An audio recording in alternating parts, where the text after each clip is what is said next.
This is the OTB Television Network, a service of Capital District Off-Track Betting.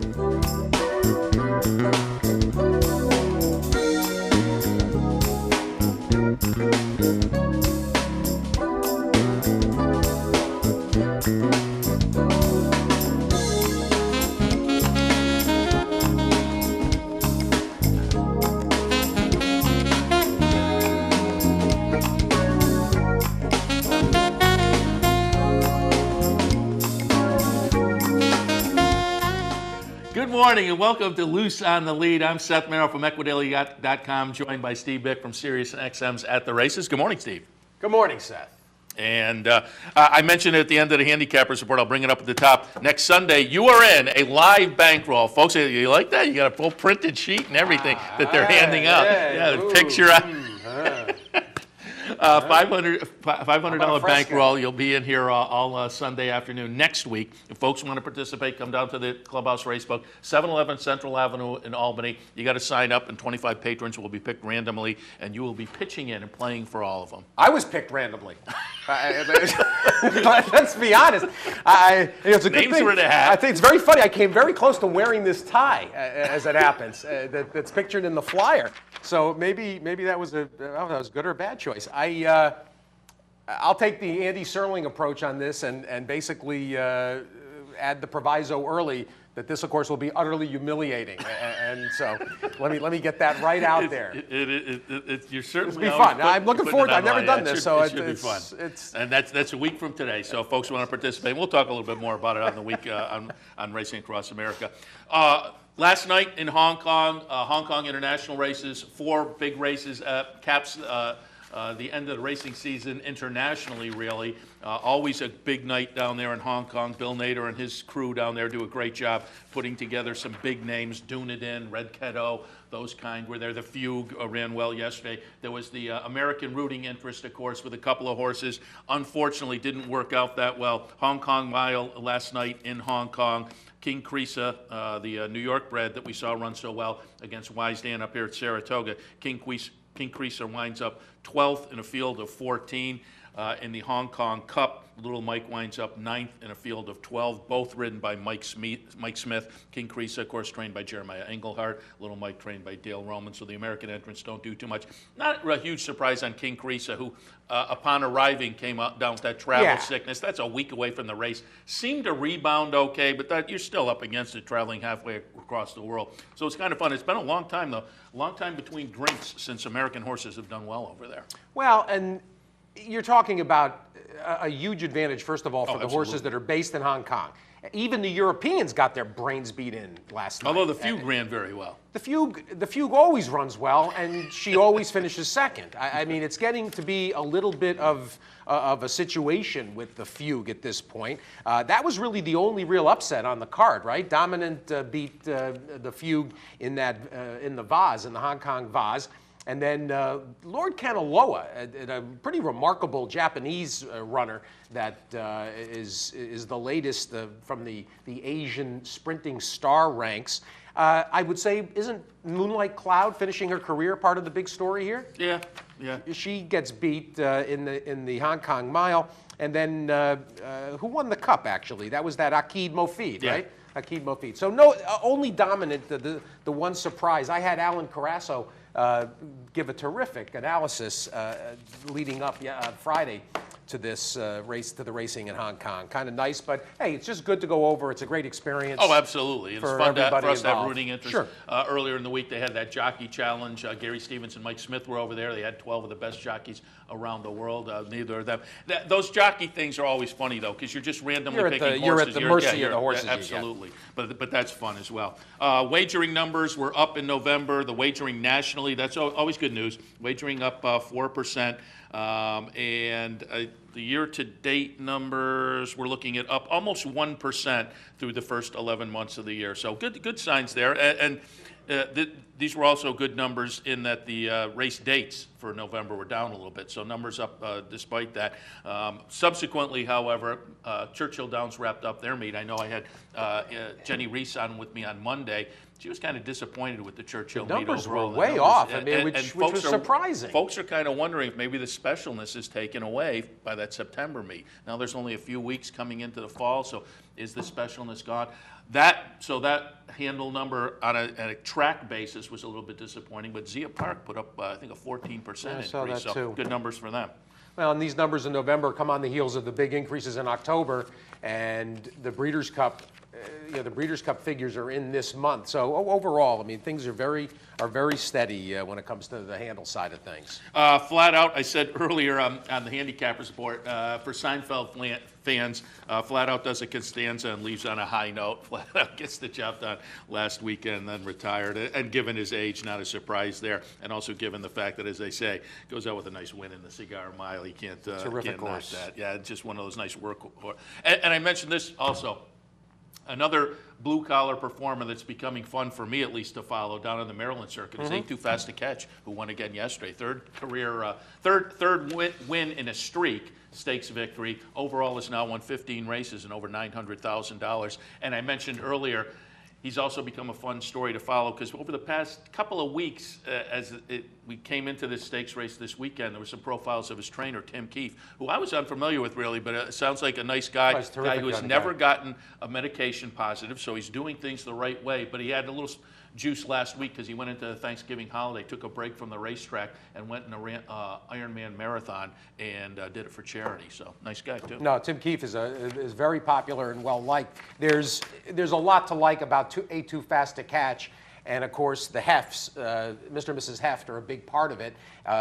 Quite elderly and beloved down in the Maryland, Virginia, D.C. area, of course, longtime sports impresario. And then there's Forrest Boyce. And it's funny you brought this up the way you did, because I noted 3 performances over the weekend that were notable from jockey standpoints, and Forrest Boyce is one of them. Forrest Boyce, of course, also this year had the success with Trey Abbott and with Nellie Cashman, her first graded stake win of the year in that Virginia Oaks. And she's come to New York several times with Trey Abbott and has won. Dickie Small uses her extensively. She's got the unfortunate DQ up at Saratoga. Yeah, she had the DQ at Saratoga. She's been riding for, I don't know, 5 years or so. This is her best year, $3.3 million in earnings. And I think she does a very good job. Horsemen respect her tremendously. And it was a crafty ride on Ain't Too Fast to Catch, going against his normal style. Exactly, and because that was a very tough group that he ran into in that broad brush. And she is very good. She's not, physically she's not strong, but she's very nuanced. And the horsemen in the Maryland area really respect her ability to work with difficult horses. That is where she really has got a tremendous amount of respect. And the fact that Dickie Small uses her extensively and has her work with horses tells you all you need to know about Forrest Boyce. There were also those two-year-old races at Laurel yesterday. And keep an eye on Joint Custody, the other Jerry Robb 2-year-old. Jerry Robb's got a hatful of good 2-year-olds, and Joint Custody wins the Marylander, and then Kieran McLaughlin ships down with the Daha filly, Mamduha, which of course is a Shadwell, the minute you hear that name, and she takes the gin talking. The other jock I wanted to bring up was Matthew Rispoli, who was a kid that also came out of Maryland and is down in Florida right now, riding at Calder. His statistics, and at Gulfstream, his stats at Calder going into the stakes yesterday were gaudy. He gave a ride on Valiant Girl at 40-1 for Graham Motion to win the My Charmer. That is just terrific. Saved all the ground, very patient, down inside, had to come through the hedge and another horse. And he also was second on Valid for Marcus Vitale in the Fred Hooper with Shaba, against Shaba. So Matthew Rispoli, another kid that's only been around about 3 years, and doing a good job. He got his first graded stake win this year as well. Yeah, and shouldn't gloss over Chaba. Chaba repeats in the Yep. Hooper, which was kind of the springboard for him having a nice early season last year. And that can float under the radar because, boy, Calder and Gulfstream are head-to-head yesterday with a couple of now with nice Tampa, stakes. and Tampa folded in nice too. stakes at Calder and then a claiming crowd over at Gulfstream Park. It's just it's tough for them to get the recognition they deserve. Also, do want to mention, speaking of 2-year-olds, you talked about the two 2-year-old races out at Laurel. Hollywood, the Hollywood Starlet Streaming looks like one to keep your eyes on for a Baffert, 2-year-old fillies. Tina and I were out in Rochester Friday night to see her son Zach for his birthday, and we were coming back yesterday, and we made a bunch of stops. And so I'm watching the races she's driving, and I'm betting and watching, and we got to the Hollywood Starlet, and I had picked Streaming second behind Rosalind, behind the Kenny McPeak filly. Well, when the betting started, I don't know if you were following the tote, Streaming was 19-1 early on. And I'm thinking, this is nuts. And yes, it looked like there was going to be a lot of speed in that race. However, the other Baffert was taking the blinkers off. And so you could back that one out of the equation. And then if you go to the, I'm just reaching for the, let me reach for the PPs. I'm just going to quote something from one of the Southern California papers, though, when you bring up the odds. Baffert was quoted after the race, when I saw it 14-1, I told the owner that when you supplement, you're supposed to be 8-5, not 14-1. It was very strange. The interesting thing about this was the way it got bet. Rosalind a little under 2-1, and then Tastes Like Candy, the Hollendorfer, 5-2. Then Untappable, the Asmussen, 4-1. And okay, I got no argument with those three, although I thought Streaming would be a little shorter price, and Taste Like Candy might be a little bit higher. And so you ended up with really not a lot of speed and not a lot of pressure. Streaming sits a beautiful stalking second with Taste Like Candy, and then draws off to win beautifully at 11-1. I bet her on the nose, and then I wheeled her in Exacta. It was a nice little hit. Yeah, what was the exact? $50 for a buck. For a buck, yeah, there you go. Yeah, no, this was very strange. And then, unfortunately, had to watch as the Baffert filly got upset in the Hollendorfer turned the tables on Baffert. An hour later in the Bayacoa, Broken Sword, as good a ride as Martin Garcia gave Streaming, I don't know what was going on 50 Shades of Hay, going off at even money, and Garcia got her in hot water, shuffled back early, and then runs up in a pocket, has to back up again, and then come with a run. Left with too much to do, and in the meantime, Broken Sword zooming along on the front end under Rosario, who finally broke, I think, an 0 for 14 or 0 for something. Rosario had been on a bit of a skid. So 1-2 Hollendorfer Baffert, and then 1-2 Hollendorfer Baffert in the Baffert Hollendorfer, flip them around. Yeah, so it was a nice day of racing. Ullapool yesterday in New York, and again the claiming crowd. Gulfstream, Ken Ramsey won at least a couple, I know. He lost more than he won. Didn't win the feature. Exactly. In fact, Nick Zito wins the feature with Cena Rice for his son for Hurricane Boys and Company. And how about Rebo Bobo? Oh, Rebo Bobo. But then how does that flatter Ben's Cat? Rebo Bobo is crazy, and Ben's Cat got up to beat Rio Bobo on what is not Ben's Cat proper surface, that Penn National race the night before Thanksgiving. Ben's Cat just nipped Rio Bobo in that race. But yeah, Rio Bobo coming back off of that short rest looked great yesterday. Yep. Yeah, that's a very nice race. There was some other, you mentioned, there was one other thing that, at Hollywood, there's the $87,000 carryover. Yeah. They got the $150,000 guaranteed pick six, and I don't know if they hit the guarantee yesterday. So this may be there's some free money in that pot, and there's also a super high five carryover. The jackpot high five was hit yesterday at Woodbine for $145,000 for one bid. There's been a lot of pool scoops. And do you know, I meant to ask Ron Nicoletti when I had him on TV this week. Do you know Gulfstream? Are they 50,000 in that in their in the seating? Yeah, the seating until again? Because it's been 50,000 for a while Probably. now. There must be a seated. They must be seeding the rainbow then. just before we go to the commercial break, we have some NYRA news that we'll certainly talk to after the break. There's been a lot there. Dave Brennick is going to join us too later to talk about all the NYRA news, and Rick Hammerly about the American Graded Stakes Committee. Rick back on there this year, and he just came back from the meeting, and the announcement on Friday. We'll talk about that after the break too. So Hammerly and Grenick today. But before we go to the break, I just wanted to bring up one NYRA news that I thought was kind of interesting. Dan Silver going to rejoin NYRA. Yeah. Dan Silver had been out at Penn National, now comes back, a quick stop at Penn National. But I'll say this, he made his mark out there at Penn National with that Penn Mile. the pick four, the combination Belmont Penn National pick four, which when the handle figures finally came out for that, proved that it was a pretty good deal for Penn National as they juiced up their early handle, and then that carried over into the rest of those Thursday cards, but at the Penn Mile as well. But Dan Silver going back to NYRA, Director of Television and Interactive Platforms. And I think that says a little something about the experience.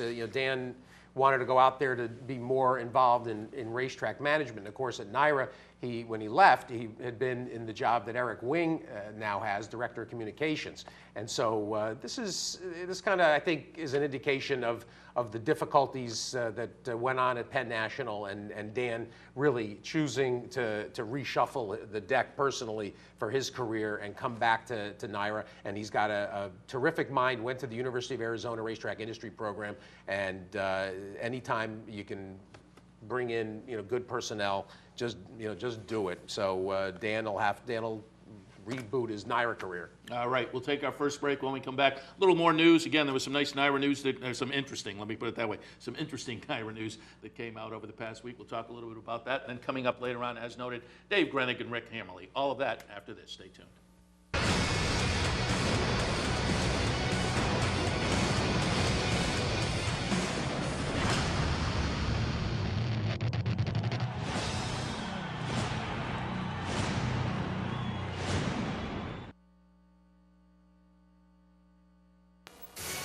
This is Steve Beck. Join me Tuesday through Saturday here on OTB TV for At the Races, my Sirius XM daily news magazine of the thoroughbred industry. Handicapping, interviews, analysis, everything you could want. 6 a.m. OTB TV.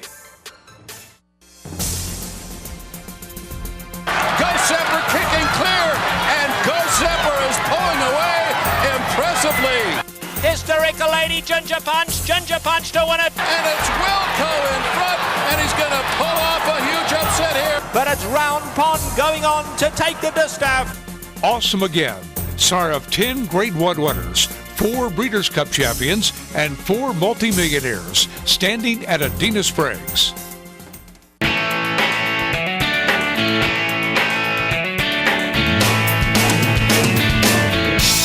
It's more than just a sports bar. It's Stadium Cafe.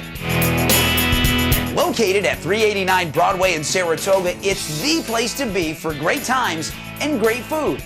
Their menu features everything from gourmet entrees to your favorite wraps and sandwiches. Or maybe you just want to grab a beer and catch the game. So what can be better than that?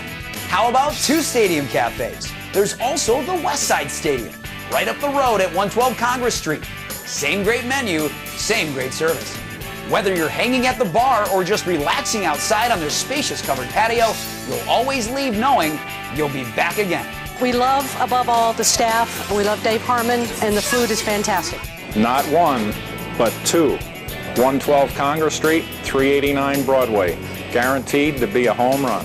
Missed one of our TV shows? No worries. Now you can catch all your favorite programs online. Simply log on to CapitalOTV.com and click on the YouTube link at the bottom of the homepage. And look for our new podcast coming soon. CapitalOTV.com. Log on today.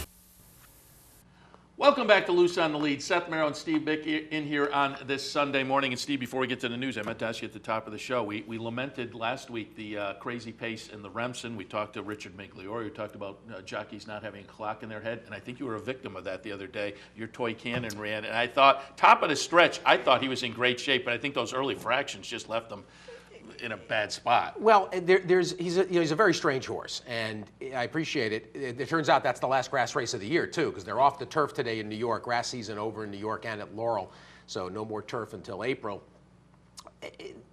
you know, it's a not so much a pace scenario, although it was a slow pace, and certainly Mississippi Duel on the lead, I don't think was getting beat anyway.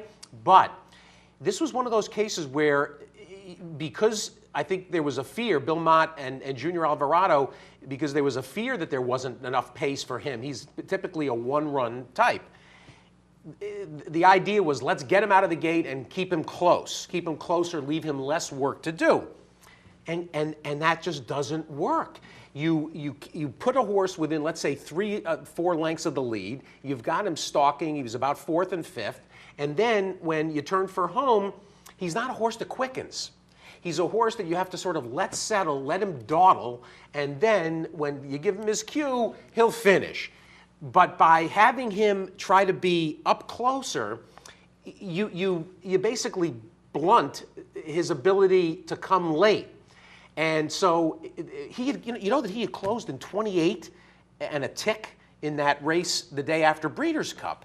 So even if he does that, frankly, he's still not beating Mississippi Duel. So I applauded certainly the concept of trying to keep him closer, but when you've got a one-dimensional horse, you just got to let him do what he does, and if the pace comes back to you, it does. And if it doesn't, it doesn't. Listen, he started 9 times this year. After he made 1 start at 2, he made 1 start at 3, and then 9 starts at 4. So he's matured mentally as well. He'll come back, Paul Pompa, he'll come back at 5. He's going to take the winter off, do the same thing. He's going down to Ocala, to Richard Kent's outstanding facility at Ocala. And he'll come back the same way and try to get that elusive New York bred allowance win next spring. All right, we'll keep our eyes open. Speaking of New York, let's touch on some of that New York news. There was the Franchise Oversight Board meeting earlier in the week. The middle of the week was the New York board meeting. The news that came out of that. To me, there was some good things. I think the boosting of the Aqueduct purses over the wintertime from 75 to 100 on a lot of those stakes races. Mentally, I just think, just perception-wise, that 6 figures gives those stakes, those weekend stakes, a little more juice. The Aqueduct calendar will shift in January through March. There'll be about 11 weeks of Monday racing in New York. I applaud that experiment. I think Mondays and Tuesdays are light on the American racing schedule, certainly in the winter time. So it'll be interesting to see how that shakes out. They're going to race at Aqueduct on Mondays and not Wednesdays for, again, about that 11-week period. But the controversial news was the boosting of the ticket prices. Belmont and Saratoga, general admission goes from 3 to 5. Clubhouse goes from 5 to 8. I think Christopher Kay, maybe a little bit tone deaf when he said not big increases. Dollar-wise, $2 and $3, I think he's right. But percentage-wise, there were pretty significant increases. And subsequently, obviously, there was some buzz. And I said to you on the radio, I don't really have an argument with boosting the prices, particularly at Saratoga. It's an attractive product. And I think for the folks who come up 3 or 4 times during the meet, it's not that big a deal. But I'd love to see them do something to address folks who want to come 2 or 3 or 4 times a week, some kind of customer loyalty program. Subsequently, Dean Towers on his Pull the Pocket blog had an article that said, they should have done that, and I'd agree. From a PR perspective, that's how they should have announced it. We're raising the prices, but we're going to tie in a customer loyalty program that will take into account those folks who are coming very often and give them kind of a break and some kind of added value. So there was some controversy. I can go both ways on it, but as I say, Steve Christ then came out with a column also that was a little bit critical of the increase in just the way it was presented. But that was the news coming out of both of those meetings this week. The pricing portion of this discussion can be cut out and had separately. And that is that the prices, particularly at Saratoga, basically put Saratoga, after years of being underpriced, it put Saratoga right in line with the other major venues. Arlington and Santa Anita, Del Mar used as examples recently. In fact, $6, $6, $8 for general admission, and then $10 and $8.50 for clubhouse admission. All of that is immaterial. And granted, the way this thing was handled was a little ham-handed, to say the least, and sloppy and not marketed and all that. I don't care about any of that. The issue here is the underpinnings of a price increase. And buried in the coverage and buried in the discussion was the motivation of having to even consider an increase. And that is the state's ongoing machinations and overbearing presence in this equation. And that is that they've clearly told David Skorton and Chris Kay, operate as if you don't have any VLT revenues. And that's being discussed and being presented as part of this. And everybody is in a twist, got their panties in a knot over the prices of the tickets, and is completely ignoring the much larger issue, which is why were they even having to consider increases in admission prices? And it's because the state is angling to steal this VLT money and basically strip it from the thoroughbred equation, because they wouldn't be looking at these increases if they weren't being told to balance the budget.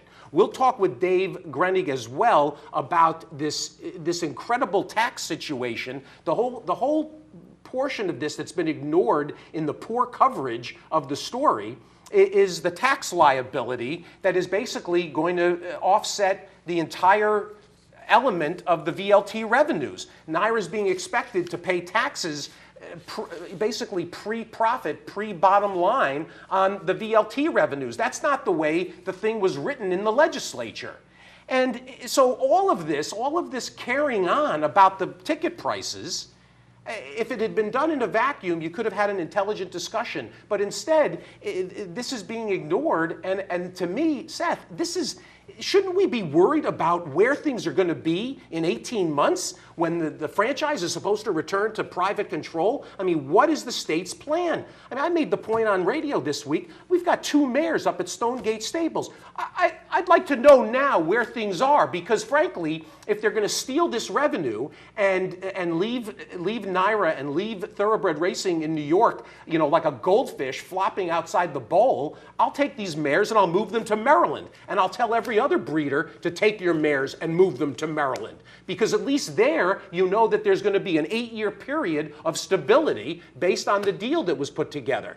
So we're all worried about $2 increases on general admission, when the bigger story is, what is the future and when are we going to hear a specific plan about what's going to happen with this franchise? And everything else is tangential and smokescreen and red herring.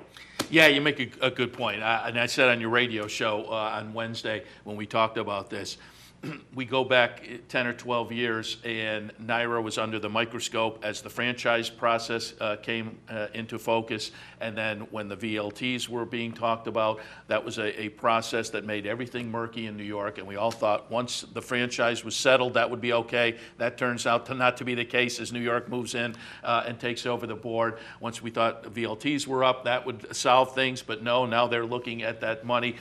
In the Grenig article in the Racing Forum about the board meeting this week, he quotes Barry Ostranger as saying, this is a very complex issue. Once you give the money to the state, they're not going to give it back. And these are guys who are, like you, breeding and wondering what is the future of racing in the state. And so we went through a bad period, and we thought, well, everything's solved, but things are as murky in New York State as they have been over the past 10 years. Well, and then there was the comical this week, another story that went a little underreported. Then there's the comical reporting of NYRA executive salaries, which of course are anybody with any savvy, anybody that has any corporate experience will recognize that those salaries are laughably low. One of the funny things, if these editorial boards, if they're going to be critical about the salaries at NYRA, you know what the critique should be? How would anybody expect NYRA to succeed and be run professionally? Everybody's always saying, oh, it's imbecilic and they make all these bad decisions. Well, maybe they're not paying the executives enough. Maybe if the salaries would go out and be raised to be competitive with the rest of industry, maybe they'd be able to attract better quality executives. But no, instead, the laughable proposition that these salaries are high. I mean, it's just an ongoing assault, Seth. And it's so funny because when we had the era when we used to talk about the way NYRA would be criticized. Well, now you've got an entirely new set of people that are working, and it's the same series of critiques and the same catcalls and bric-a-brac being hurled. It's just unbelievable. No matter what is done, it's preposterous, and I don't understand how anybody is supposed to succeed in this atmosphere of just avalanche of criticism. Yeah, and it's just they become an easy target. They have been for a while now, and certainly in the media, but they've become an easy target for government as well. And again, it's hard to conduct racing under those scenarios. As we go to the commercial, I said, though, on your radio show, at least we can take some solace. Certainly things are maybe dysfunctional between government and racing in New York, but perhaps not as bad as Illinois. Well, the Illinois thing is... And you made a great point on Illinois.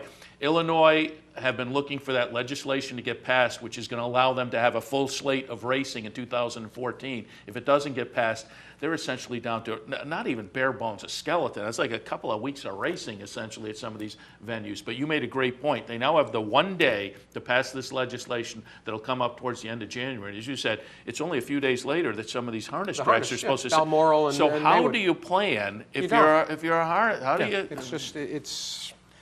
It's embarrassing. And now, frankly, you can't blame it all. That particular story, you can't blame all on Illinois because there was some backbiting.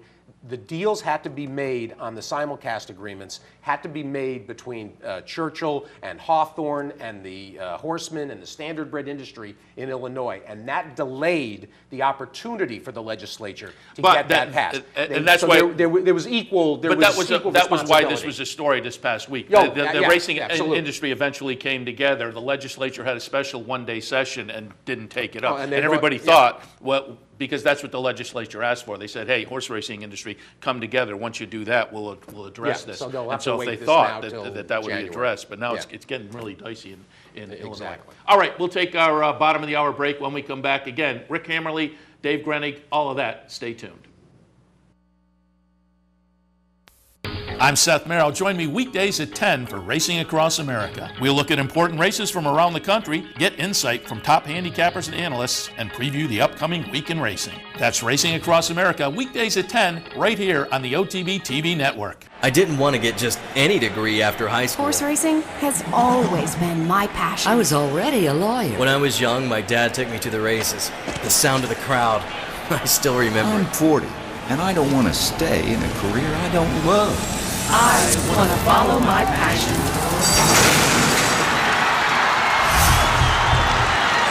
Follow your passion at the University of Arizona Racetrack Industry Program. Wagering at CapitalOTBBet.com is as easy as 1, 2, 3. 1. Capital Bet TV, the fastest and easiest online wagering experience where you can monitor 5 different tracks simultaneously. 2. Capital Bet Express. Its straightforward program layout and interactive handicapping information lets you build your wager quickly and efficiently. And 3. Capital Bet Pro, designed especially for the professional horse player. CapitalOTBBet.com. Log on today. Fascinated by the world of horse racing? Interested in honing your handicapping skills? Class is in session. Night school, Monday nights. Easy to access online. It's free, interactive, and informative for the casual and serious race fan. Horse Player Now Buzz. Live horses to watch emailed to you daily. Our eyes, your prize. Night school in the buzz. Visit horseplayernow.com for details. I'm Jeff Carl. Join me Saturdays and Sundays at 9 for the Handicappers Report. We'll handicap the top tracks across the country and help you prepare for the weekend in racing. That's the Handicappers Report, weekends at 9, only here on the OTB TV network.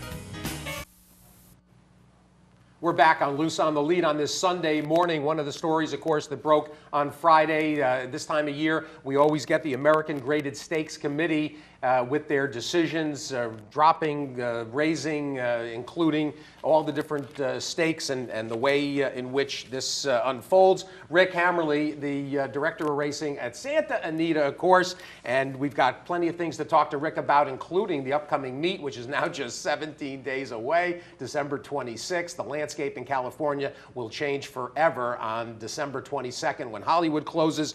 Hammer, good morning. Good morning, Steve. Hi, Seth. Good morning. Greetings from cold California. It was 33 degrees when I woke up this morning. How about that? 33 degrees? Yeah.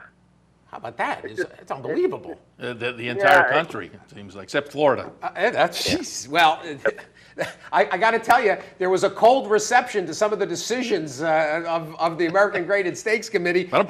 Hammer, you got back involved again this year. Explain to people the whole backdrop of the way these decisions get made. I'll try and do that quickly, or short, in a concise way. I will tell you one thing. I just got appointed to the committee this year, and I had been an observer of committee and how things work. And I do have to say, after being in the game for a long period of time, there's no doubt that this is one of the most fair, analyzed, talked about situations. The way things are done is the Graded Stakes Committee. I mean, there is so much time that is put by the committee members to look at races, discuss races, go over races, and the final decisions are made. They're not taken lightly whatsoever. And so, obviously when you're dealing with 400 plus races, not everybody's going to be happy, but the job of the committee is not to make everybody happy. As you know, the idea is to make these races mean something. When I say these races, I'm talking about stake races, black type races. And let's just quickly go over what a black type race is. I mean, you hear that term all the time. We want to get black type. How do we earn black type? And black type is a designation given to a stake race that meets certain criteria. And we have listed races, grade 3 races, grade 2 races, and grade 1 races. And, each of those categories have to meet certain criteria. And, to make them mean something. When you win a quote, a black type race, we want it to mean something.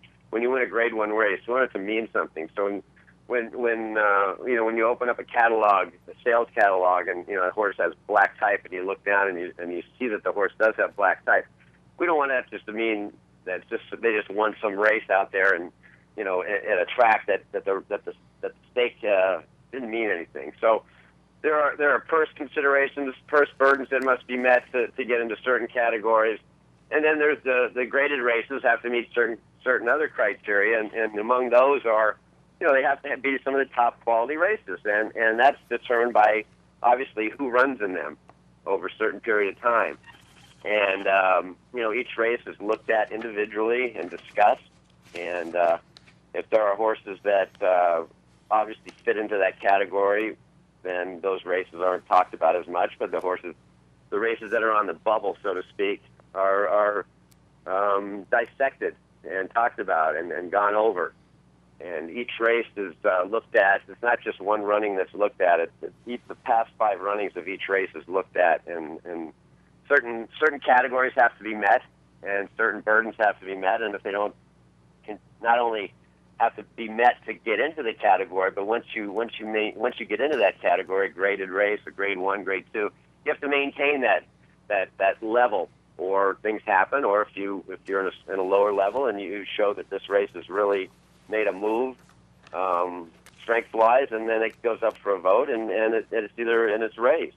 So, I tell you what, let's throw a little college football analogy in here. Ohio State, okay? Well, they won a lot of races, but obviously, they won a lot of games, but in racing, they didn't win a lot of black type games. And guess what? They got raised up yesterday and they got beat. So, they won a lot of cheap games, and just because you win a lot of games doesn't mean you're qualified for that next level. And eventually, it does come out in the wash, these races throughout the year. So, like I said, I really feel good about the way it's done. There's a lot of things maybe in this game that aren't not as much time is taken to go into it, but I'm telling you what, it is a very, very fair system. Rick, let me ask you, I'm curious, there's been some conversation over the past couple of years with the foal crop decreasing, constriction of the number of graded stakes races. Now there's 455 on the list for 2014. That's only 2 fewer than 2013. So I'm wondering if, as you guys come into this, as the committee comes into this, is there any overarching discussion, the number of graded stakes races in relation to the number of horses out there with the foal crops decreasing over the past few years? Not specifically, but I think it's not something, the full crop has gone down gradually, and I think eventually you'll see the number of graded races go down gradually. It's not something we go in and, okay, we're going to cut down 10 grade 1s, 20 grade 2s, and 30 grade 3s just to do it.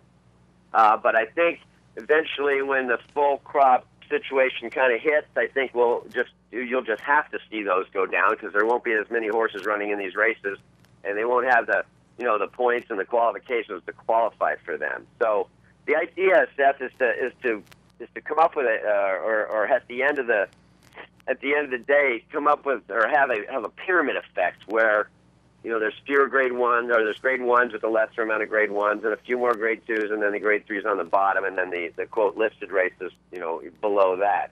So that pyramid 10 years ago was not in great shape. Right now, I think we're getting there, where I think it's about 24% grade 1s, 32% grade 2s, and then 40-some% grade 3s at the bottom. So the pyramid is starting to take shape, and like I said, I think over the next 4 or 5 years, you might see a little bit even more pronounced pyramid. Rick, one of the sidebars to this was the Hollywood Park situation, and I noted in Matt Hegarty's piece in the Forum, he addressed that about the stakes, and we can morph this conversation into the California landscape discussion, because of course 2 weeks from today, Hollywood will run for the last day. In terms of those stakes, how do you envision, and what has been the discussion about the way things are going to redistribute the Hollywood calendar? Well, I think you're right. The landscape in California is going to change dramatically on one end. On the other hand, I think it'll stabilize also. But going into this is new territory for everybody. And I think here, along with a lot of other things, we're kind of taking we didn't do a whole lot of dramatic changes for the Santa Anita schedule. And I don't think you'll see a whole lot for the second half of the meet, which would be the Hollywood Park portion. I think it's kind of we'll take a 1-year thing, because we're not real sure how this is all going to play out either in some of the flow of the races.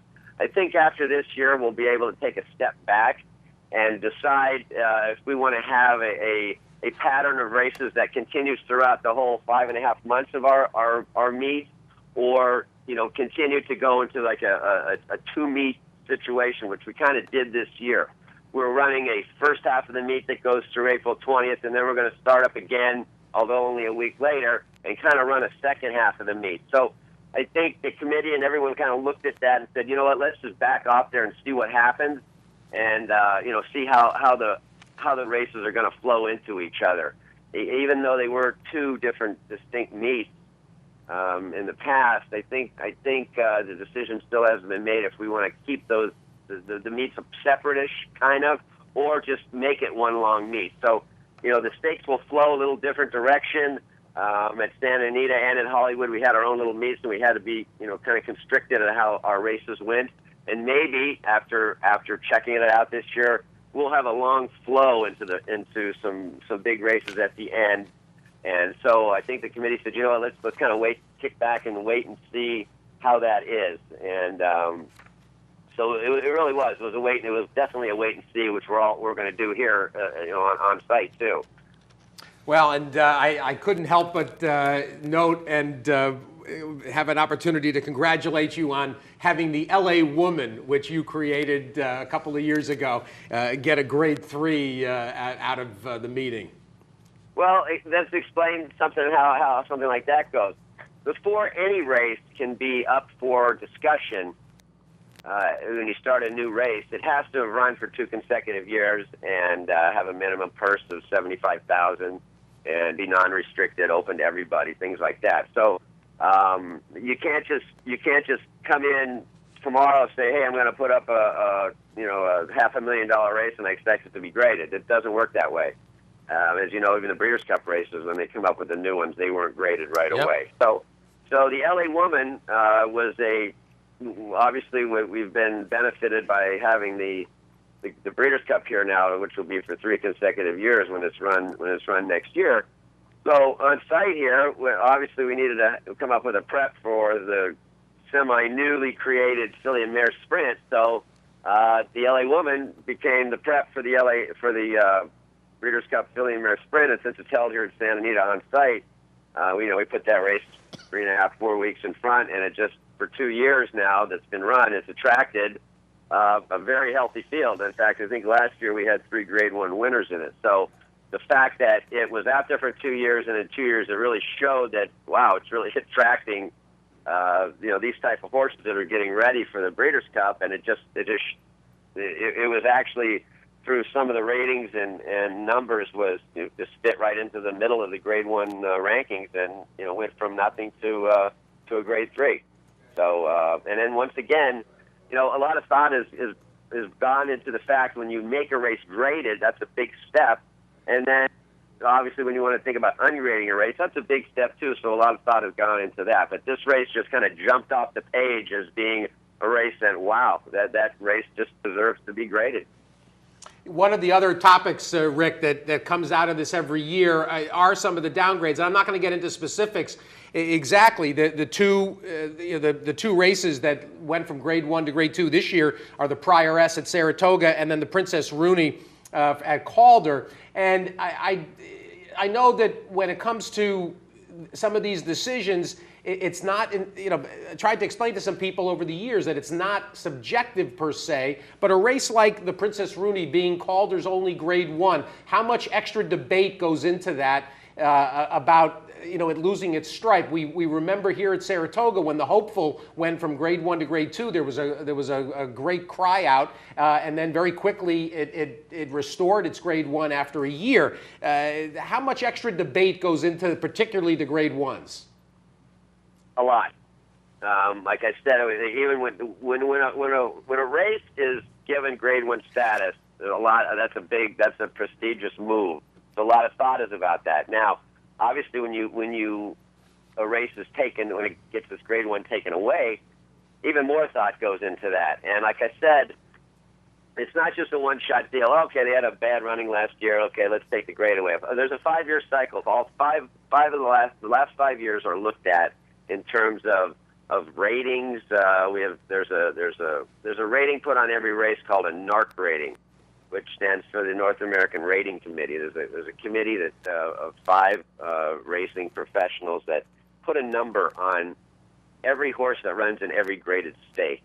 And those numbers, the top 4 numbers of each of the top 4 horses that run in those stakes, an average of that is determined, and each race gets a number, kind of European style.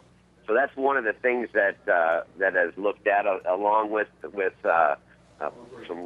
we call quality points, which compares the number of graded horses that are in that race, and if they don't meet the burden and don't add up to some of the other Grade 1 races that it's talked about as a time to kind of wake this race up and say, hey, you haven't made the grade. And so it's a lot of thought's going into all this stuff. And I will say too, think about what it means to tracks and do they deserve it? Is it going to really destroy them? A little talk has gone into that, but really, I'm telling you, it's all done, by committee. We talk about every little thing. There's no regional bias given. I was really thrilled to see that. It doesn't matter. There's people in the room from all districts in breeders, owners, racing people from all around the country, and so there really isn't an agenda to go, okay, we're going to knock out the Southeast. We don't like them this year. Let's knock them out. But let's move races up here. It's just, it's all kind of right in front of you, and you see the numbers and you see the performance of the horses that have run in there, and it's 2 or 3 years go by and it's just really starting to skid, and a track really hasn't, reacted or decided to say, hey, you know what, we might, let's see how we can make our race better by either, making the purse bigger or adjusting its time or moving it a week or two to make it maybe a fit better in the national schedule, then things happen. And so I got to tell you, more thought has gone into lowering a race than raising one, because we really know that it takes away from the track schedule. Well, Rick, as always, fun to connect with you, and I appreciate the insights as to everybody that doesn't necessarily know how the inner workings go on the American Graded Stakes Committee.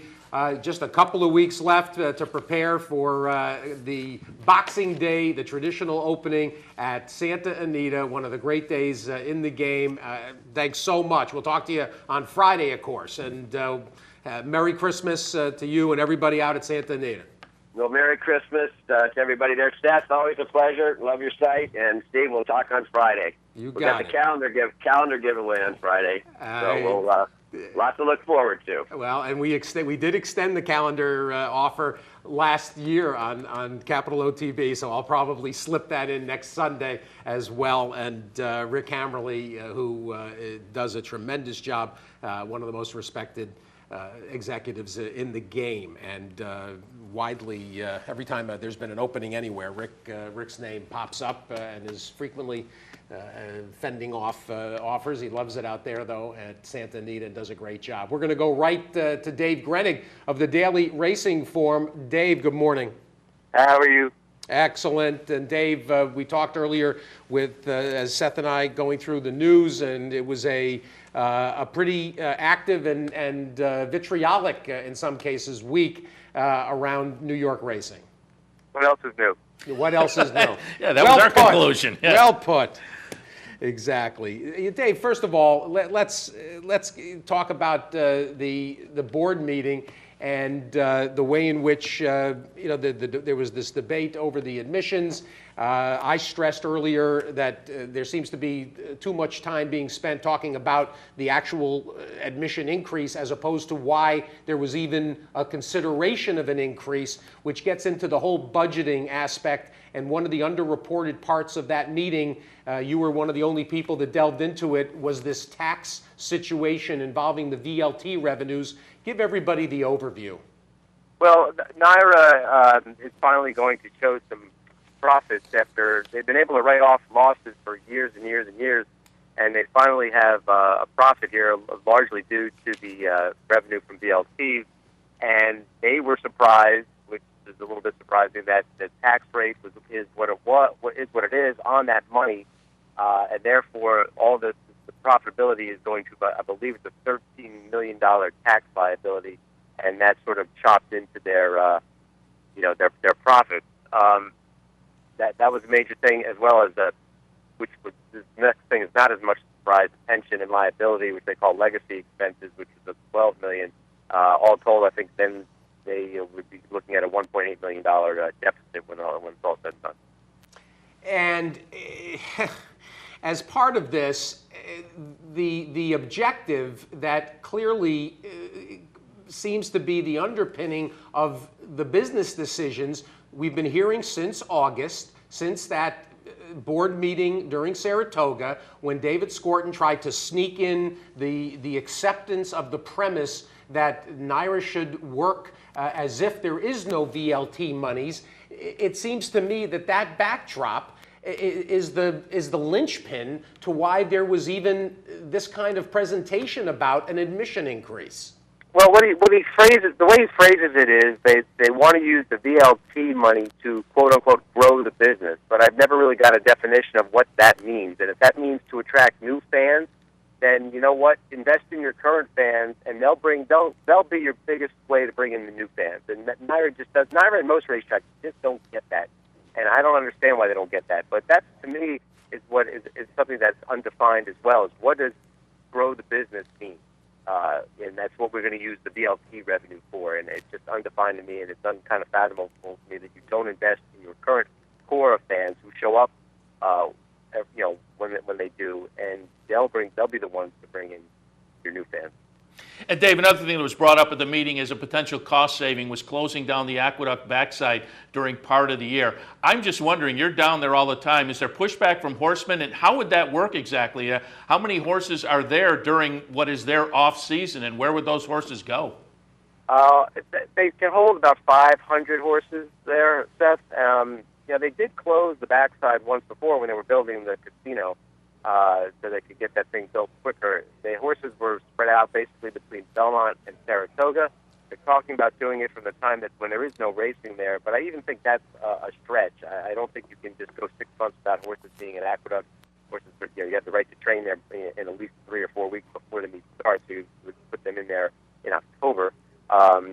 You need to find the room for them, and your hope really is that you don't have the room for them, because you're supposed to be filled in a perfect world, which we don't live in, filled up everywhere else. And I don't know how many people want to go to Saratoga, aside from the bigger outfits that have hundreds of horses, the Chad Browns, the Bill Mott, Todd Fletchers, etc. I don't know how many people want to be up there, but some people are going to be sent up there.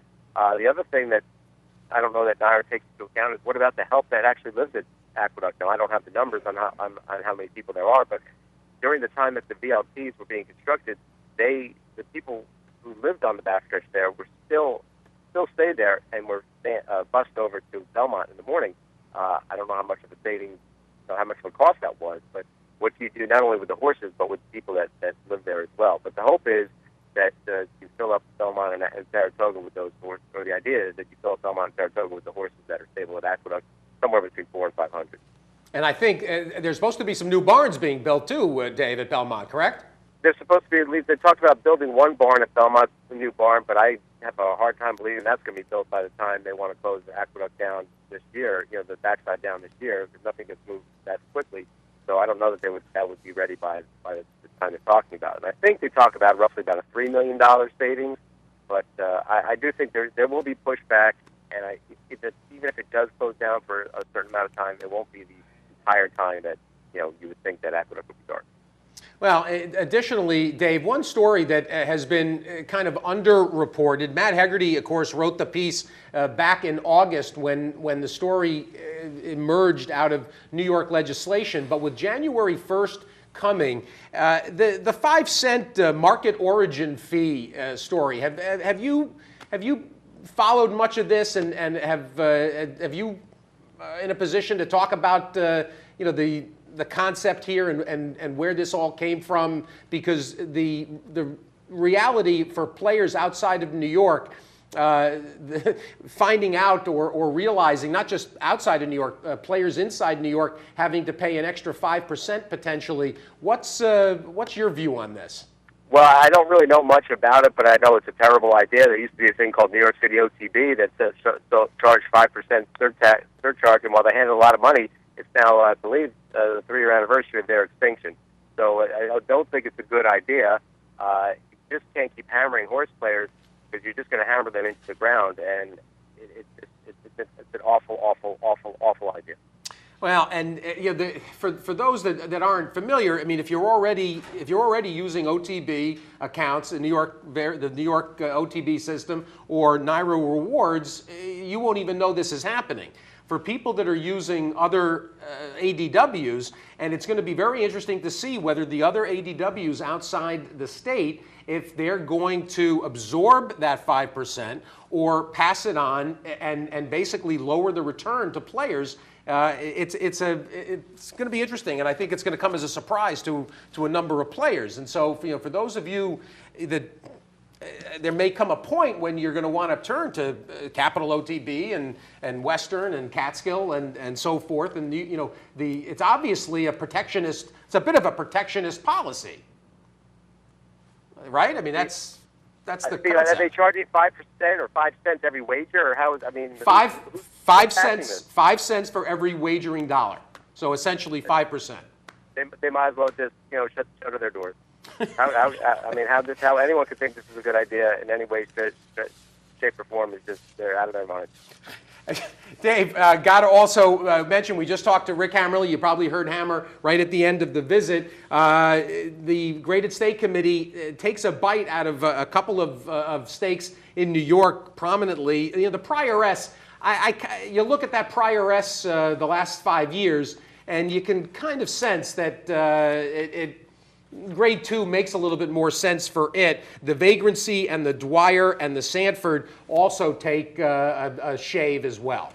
And rightfully so. I mean, over the course of time, those races have, they've just been so-so races, and they probably did deserve a hit. I don't know that you need a Grade 1 sprint for 3-year-old fillies going 3/4.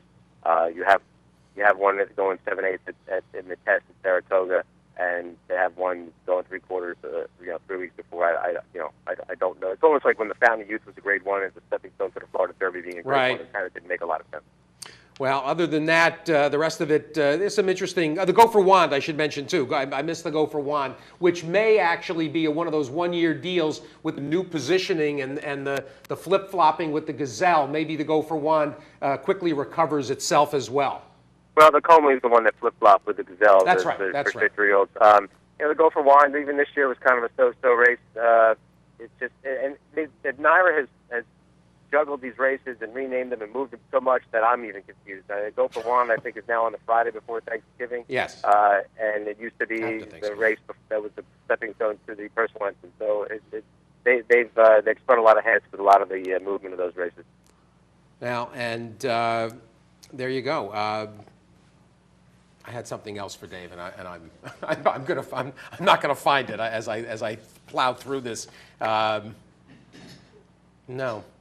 Seth? Nah, I think we got to wrap That's it? anyway. All right. Yeah, I think Dave, as always, we appreciate it and look forward to the holiday season. A little bit of a reduced break this year. We don't get the longer 7, 8, 9 day break that we've become accustomed to. No break at all, and they're looking for something to keep business floating around. In December, they didn't want to take a December break, especially now with Gulfstream sort of getting going earlier and their meet being meatier. And even in Belmont now, they're added. They put back the Sunday after the Belmont Stakes. They're opening up on a Thursday. They cut back the little 1 or 2 days that they sort of reduced schedules down. Before Saratoga, they used to have 2 4-day weeks. Now it's 1 4-day week. Now it's no break at all. In terms of towards the end of the meet, the last 2 weeks of Belmont spring summer meet are 5-day weeks as opposed to 4, and it's a full boat. We're back to a full boat meet there. Well, and Dave, and I did find the one other thing I wanted to mention that we haven't come up on the show. I want to congratulate your colleague, Andy Beyer, comes off the Ron Santo list and will be added to the Joe Hirsch Ring of Honor, Roll of Honor in the Hall of Fame, and was very happy for Andy, kind of an overdue honor at this point. Well, certainly well deserved. I don't know if it's overdue. I think this thing's only been around 2 or 3 years, so he was one of the, I think he's in the top 10 of journalists who are being inducted into that Ring of Honor, and it is well deserved. He's revolutionized the game and paved the way for everyone else to make speed figures. Absolutely, and along with Andy, Kent Hollingsworth, longtime associated with the Blood Horse, and George Ryle, who for the New Yorker, who wrote for maybe 4 decades, all of them being inducted. Dave, thanks so much. You can follow Dave, of course, on Twitter, DRF Grenning. Appreciate it. Anytime. If I don't speak to you between now and then, I hope you and all your viewers and listeners have a good holiday. Absolutely. You too, Dave. To you and the family. Dave Grenning, Seth, and Dave's take always sharp. Dave Grenning from the Racing Forum. Earlier, Rick Hammerly from Santa Anita talking a little bit about the Graded Stakes Committee. That'll wrap things up for Loose on the Lead for this Sunday morning. Seth Merrill and Steve Bick. We're here every Sunday morning from 10 until 11. Don't forget, we would love to hear questions, comments, suggestions. Loose on the Lead at yahoo.com. We'll wrap things up for this morning. Don't forget, next Sunday, my partner, Mr. Bick, in with the $500 bankroll right here at the Clubhouse Racebook. I'll pump that up all week long. We'll have a big crowd down there. 25 people will be picked randomly. Bring tomatoes. Bring tomatoes and rotten fruit. It'll be like Nixon in Argentina when they.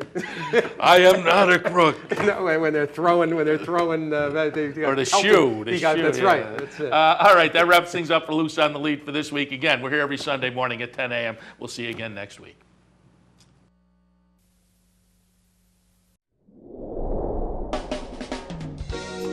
You're watching OTB TV, a service of Capital Off Track Betting.